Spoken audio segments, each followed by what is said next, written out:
Power Chord.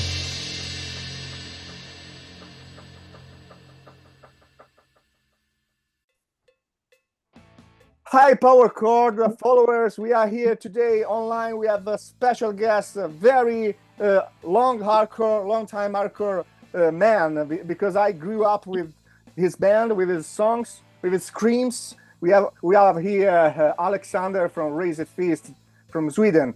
Hey, Alex, thanks for your time. Thank you very much. Appreciate you, and it's an honor to be on your show. Great, thank you. I would like you to. I just put down some questions as a fan, of course. But I would like to know, Resist Feast have been around for more than three decades, because you was born in 1993, if I'm not wrong. Yes. What keeps the fire burning after all these years? I would say it's maybe different fires. So in '93 we had some burning issues, that could. But it's not only about fires. It's also about we want to create music. We like playing. We are musicians, We are very creative, so we like to. Most of us we like to, play music, sing, design, write. So it's just a creative thing also. So even if it wasn't hardcore or metal, we would have still been doing some kind of creative work within the music spectrum. So, but for Raised Fist, the kind of hard music, the hard live shows and everything that I think the main driver is that we haven't been playing so much. We release. It's now 6 years since the last album, for example, and we're now making new songs again. So we don't overplay music concerts. We don't, tour until we are bored and, until we kill each other on tour. We're very good friends. And when we meet up and we do it concentrated, I think it's easier for us to have the energy. To get it going. Yeah. And also the issues, I know there's always things happening. I know there's a genocide in Gaza, just look at that and write 600 million albums. Yeah. The world is a very, very, it's a very evil place, and it has always been that. It's just now we see it because of social media and the globalization, where everyone can share information and what they believe in all corners of the world. But it's still evil, as it was in the past. So now the energy and the for the hardcore kind of stylish texts, and that there's enough timber and wood for an eternal fire. Sure. And looking back at your early days in Lulea, did you ever imagine Raised Fist would become one of the most influential European hardcore bands? Well, we never thought about it that way. At least I didn't do it, But I realized we had something special. I realized that we had something special in terms of music writing capabilities, and still to this day, when we have sort of developed into more metal rock and roll, some songs are really, punk rock and roll today. You could see that we also mastered the melodic rock and roll and metal kind of interleaved style music. So many bands, they play, old school hardcore back in the 90s, and they didn't have the capabilities to turn it into something else. Yeah. But if you listen to how we play music today, you could easily see that, okay, it wasn't just hardcore like a hobby band. We just, okay, you play something, I'm just gonna scream. There was something there. It was a seed of a plant that could grow, bigger. So that I always knew, because I was playing piano and music when I was younger, and the other guys as well. They were so I would say that I knew that we weren't the typical hardcore band. I knew that we have some little extra, and it's easy for me to say, I can confirm. Everyone feels that way. But even in the hard sound, from Dedication,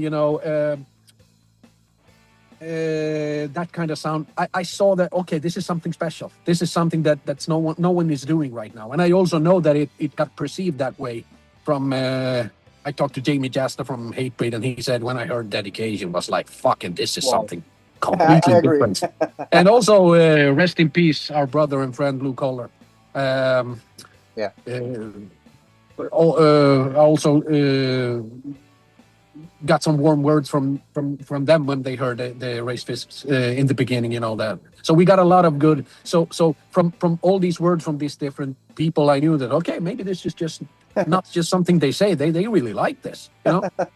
Cool. So Cool. yeah, I thought that we could go all the way, but you know, we never had the urge. We never had the urge to do the business side of music, the band side, the you know, where you go all into this. We've had different things in life for us, so you know.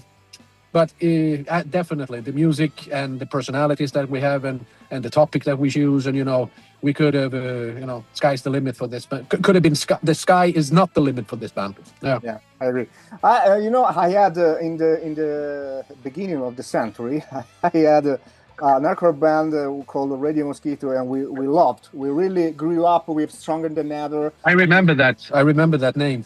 Fuel, and Ignoring the Guidelines, and Dedication, of course. Then you change your sound a bit. I don't know if it's because Oscar passed away, and you change your, for example, your speed, because actually in this record, in the early records, you don't have too much speed like before. I guess Yeah. it was a change that you wanted, or it was necessary. I don't know if you understand what I mean. Yeah, I understand. Well, actually, that's kind of a. It's not really true, because the first release that we had, our demo tape, that was like maybe 5 or 6 songs, and 4 of them were slower. Yeah, It was kind of a grunge, and you can look it up. You can look for Sign for Life, etc. And also on Ignoring the Guidelines and yeah, what's breaking me up? yeah, and You're Not Like Me. We always had that kind of. So Yeah, I would say that when Oscar joined us, then we could put the. okay. Yeah, we could increase that style, because he came from death metal. He came get it. straight on. He was signed already, and he with like 3 bands. Century Media, you know, all the he was a big personality in Sweden. He played with The Flesh. He played with, you know, so he was Yeah. he moved up. He met a girl in Luleå, so he moved up here. And then we lost the drummer, and then we asked him, could you just help us record some things? And then Okay. we rehearsed with him. I played some drums and made some arrangements, and I showed him, and I said, can you play something like this? And he tried it, and then he added, and me and Jussi, we just looked at each other when he sat behind the drums. We were like, what the fucking hell? And then we knew that instantly, shit, we're going to be able to do some fucking crazy shit with Oscar. So we were like, and I started writing guitars, and you know, even Oscar came in with some guitar riffs. So he wrote some of the riffs, and he even played it on the record. Oh, So cool. you know, because some of the riffs he'd been playing for so long, and it was kind of fast and really hard. So he already had them, you know, in his muscle memory, so he could just do yeah. it. You got it. And then we were like, fuck, we can do some shit here. And then so he was the one who brought us into that. Okay. Okay. Now I get it. Now I Yeah, get it. so we went in a deep dive there, but then my melodic kind of punk rock, slower things also got interleaved there. Sure, So sure. this is it's interesting that you ask about it, because this is where we met. This is where Raised Fist created this a little bit of a, you know, special style. Yeah. So absolutely, Oscar came and he pulled us down, and we were like, oh fuck yeah. And also, you said the bass player, he played live with Everdon, a death metal band with Oscar. So we were like going okay. back and forth. So he was also starting writing some death metal tracks, and I also did some death metal tracks, and then Oscar was able to do it. He had the perfect sound, because yeah, you know, a very special drum kind of style, you know. Yeah, he dragged us down there. He took us down that rabbit hole, and then when he left, we went up in another direction where Matte Modin came from Dark Funeral straight in, you know, and we were like, okay, now we're gonna do this, and we started doing also some fast stuff. But Matte played much lighter. He played much lighter, and you know, a little bit more jazzy. So we had to, yeah, we've always been playing music for the drummer. You know, drum beat is number one. If you listen to a drummer that just starts playing, you can have only drums, and you can go like this. Okay, this is a beat. the groove. The groove. Yeah, the groove. And if you play guitar, and you want to hit it in a way that you get a groove too. So you need the groove. And we've always been, Raised Fist is 100% groove. Like, you need the right BPM. So when we write song, we always start with what BPM is it going to be? Boom, pat, boom, boom. Pat. And when we start, like, okay, now we start writing on it. And then because we want it heavy, we want the whole fucking body to just go all in there. So that's interesting because usually you start from a riff guitar or maybe a chorus. It's interesting. You start from the beats. I mean, cool. Sometimes we start with the guitar also, but then we bring it into the studio and then we go like, okay, let's get some grooves on this. What kind of beat do we want? And it's always central, even if we start with some, So we always want the right thing, and I also sing very rhythmical, so I want the beat to play with me. So I want to like the beat, and then I can fill in the gaps with my sort of, sometimes little rap scream. I can't explain my style of singing, but so the beat is very important, even when it goes fast. Sure. Like, I want to be able to like roll in the fills with my vocals. So yeah, that's a crucial thing. So when we got Oscar, to end that question, when we got Oscar, I as the vocalist, I felt like, oh shit, this is so much for me to play with. And also the guitarist felt like, oh shit, I can do these kind of things now. And also the bass player felt like, oh, I can do this on Oscar. So this is why we went down the rabbit hole. And then we went up again. And I don't know, you never know what's going to happen. Cool. It has to come from the heart and not be like, okay, we produce for a style.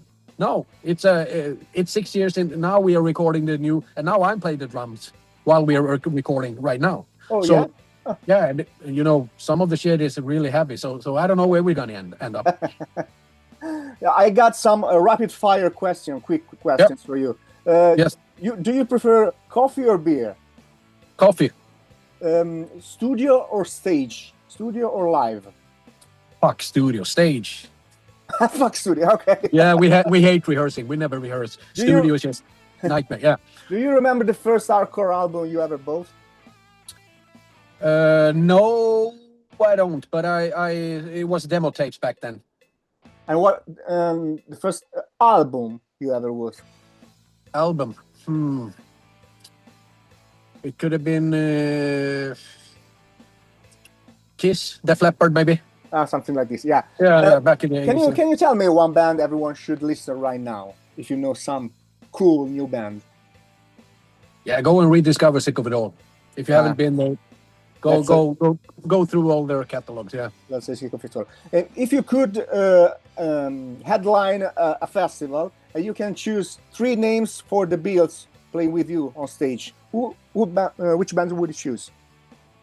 AC/DC, Guns N' Roses in their prime, maybe Rage Against the Machine. Cool. I don't know. It could be 100, but that's what I think about. It would be a cool show. Can you tell me your favorite records and song of Raised Fist? I like anthems. I think it's very diverse. I think the sound is fucking awesome. I think it's mature. I think it's kind of it's at this time and this age it works perfectly. But I Until the End with from the North. Cool.